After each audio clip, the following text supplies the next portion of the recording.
જય માતાજી, જય દ્વારકાધીશ. આ તો સવારમાં રુદ્ર રહ્યો ને અમારે સેટી ઉપર ચડી ગયો ને પછી અહીંયા રોવા માંડ્યો. મને કે મમ્મી નીચે ઉતારી. મેં કીધું ના તું અહીંયા બરોબર છું. મેં કીધું તો મેં ના પાડીને તો એ સેટી ઉપર પાછો ચડી ગયો. અને પછી અમે નાસ્તો કરવા બેઠા ને તો એ હરાય બેસી ગયો ને, પણ એ નાસ્તો નહોતો કરો, એને રમવું હતું. તો એ છે ને બટેકાની વેફર જો ખાતો હતો ને રમતો હતો ને પાછો માથા પર લગાવીને પછી પાડી હેઠું. અને પછી એના પપ્પા બહાર જતા હતા રુદ્રને કે હાલતા નહીં, થોડીક વાર લઈ જતા ને ગમે એમ. તો એ ભાઈ અમારે ના પાડે ના રે ના, એ અમારે તૈયાર જ હોય. તો એ હાલતા થઈ ગયા ને એ પાછો ચૂંચું આ ચંપલ પહેરીને. પછી અમારા બેન રહ્યા ને ઉપર સૂતા હતા તો મને કે તું મને બાયરીને બેહરા. તો મેં બેહરાઈ. પછી સાંજે 5:45 થઈ ગયા એટલે આપણે નાઇટમાં એને પપ્પાને જવાનું હતું ને ટિફિન બનાવવાનું હતું. તો મને કાંઈ સારું લાગ્યું નહીં. ડુંગળી એક પડતી મેં ડુંગળીની કચુબર કરી નાખું.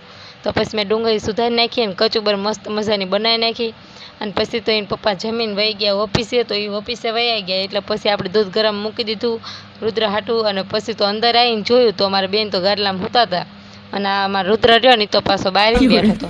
તો મને કંઈક દેખાડતો તો મને કીધું અહીંયા તો આ મમ્મી હું પાયા ગઈ ને તો એ છે ને કંઈક મરી ગયેલું એટલે જાનવર પડ્યું હતું ને મને દેખાડતો હતો. તો એમાંથી રોવા માંડ્યો. તો મેં કીધું એમાં રોઈશ ને ભાઈ એ જે થયું. મેં કીધું આજના વિડીયોમાં એટલું. ફરી મળશું નવા વિડીયોમાં. જો વિડીયો